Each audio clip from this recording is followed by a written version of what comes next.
man casually tossed a ping-pong paddle to his apprentice, only to see the young man crushed to the ground by its weight.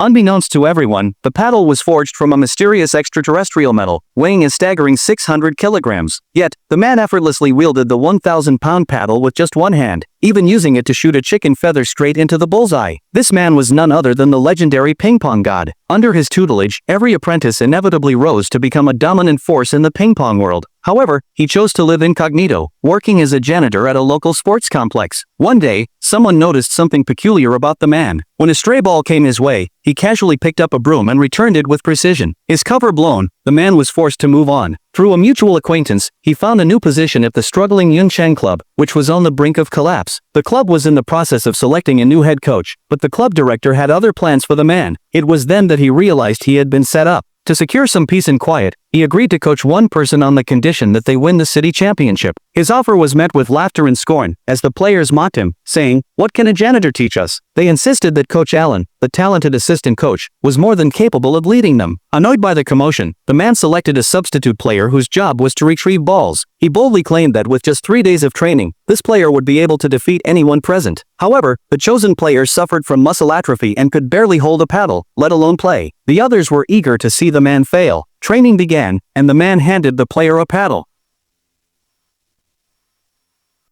It was only then that he realized the paddle weighed a ton. He quickly exchanged it for a lighter one, which the player struggled to lift. The man then plucked a chicken feather and tossed it into the air.